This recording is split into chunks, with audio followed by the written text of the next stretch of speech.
T2 Pelajaran 5. Hari ini, kita akan mempelajari garis biru tempat menjual.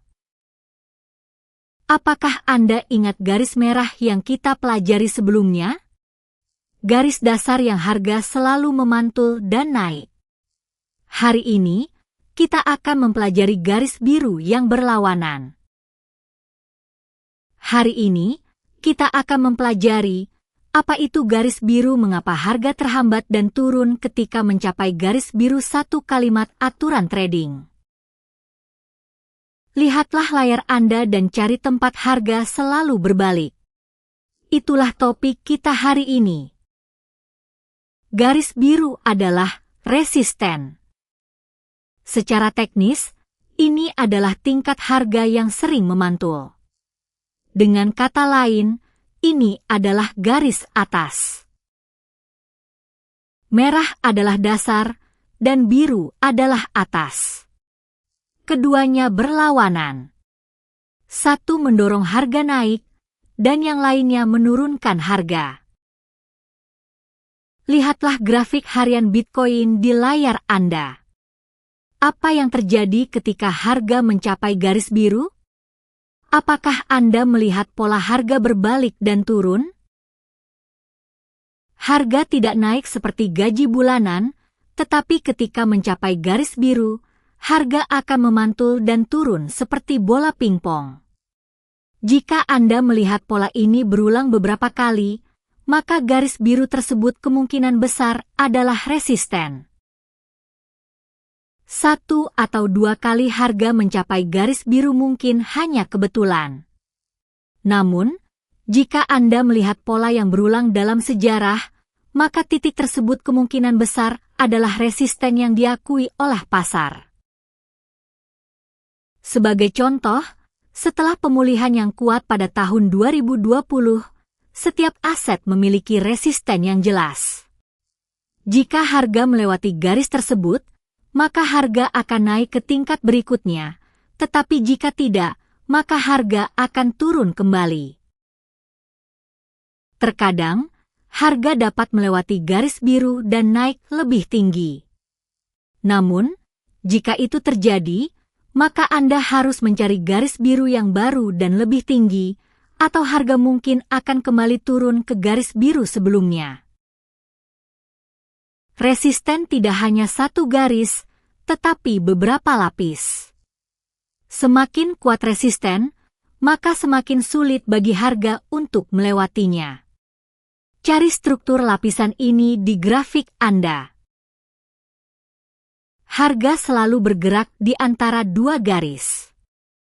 Harga naik dari garis merah, dasar, dan turun dari garis biru, resisten. Ini seperti bola pingpong yang bergerak di antara dua raket. Jika harga melewati garis merah dan turun, maka ada garis merah yang lebih kuat di bawahnya. Jika harga melewati garis biru dan naik, maka ada garis biru yang baru di atasnya. Tentu saja, ini tidak selalu akurat. Namun, dalam beberapa dekade terakhir, dua garis ini telah terbukti menjadi dasar yang paling efektif dan dapat dipercaya dalam menganalisis grafik. Dibandingkan dengan puluhan indikator lainnya, menggunakan dua warna ini untuk membaca pola pasar lebih efektif. Jika Anda dapat menemukan garis merah dan biru di grafik, maka Anda dapat memahami pola pasar dengan lebih mudah. Lihatlah grafik harian Bitcoin di layar Anda dan cari garis biru. Apakah Anda melihat harga terhambat dan turun ketika mencapai garis tersebut?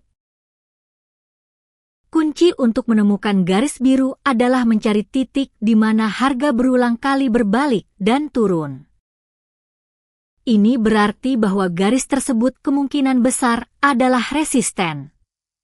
Coba lihat grafik Anda selama beberapa minggu atau beberapa bulan untuk memahami pola tersebut. Jangan membuat keputusan berdasarkan satu atau dua candle saja, tetapi lihat pola yang lebih besar dan cari makna di baliknya.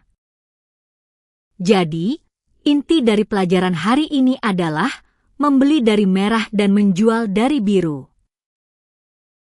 Ini adalah dasar dari trading yang menggunakan grafik. Jika harga mencapai garis merah, dasar, maka itu adalah kesempatan untuk membeli, dan jika harga mencapai garis biru, resisten, maka itu adalah kesempatan untuk menjual. Anda tidak perlu menggunakan rumus atau indikator yang kompleks, tetapi hanya perlu melihat pola harga yang terjadi di grafik. Coba tanyakan pada diri Anda sendiri, apakah harga berulang kali berbalik di titik ini? Secara statistik, trader yang menggunakan aturan sederhana dan konsisten memiliki tingkat kelangsungan hidup yang lebih tinggi dalam jangka panjang. Ini karena aturan yang kompleks lebih sulit untuk diikuti dalam pasar yang terus berubah. Ini adalah ringkasan dari pelajaran 5. Garis biru adalah resisten. Garis biru adalah titik di mana harga berulang kali berbalik. Inti dari trading adalah membeli dari merah dan menjual dari biru. Pelajaran berikutnya sangat penting. Kami akan membahas tentang mengapa membeli saat harga mencapai garis biru tidak selalu berhasil. Mari kita pelajari tentang timing yang sebenarnya. Dalam analisis grafik, sinyal yang diberikan setelah candle ditutup lebih diprioritaskan daripada sinyal yang diberikan saat candle masih terbuka. Ini untuk menghindari sinyal palsu. Pelajaran ini hanya untuk tujuan pendidikan dan bukan merupakan rekomendasi investasi. Anda bertanggung jawab atas semua keputusan trading Anda. Jika pelajaran hari ini membantu Anda, silakan berlangganan dan beri like.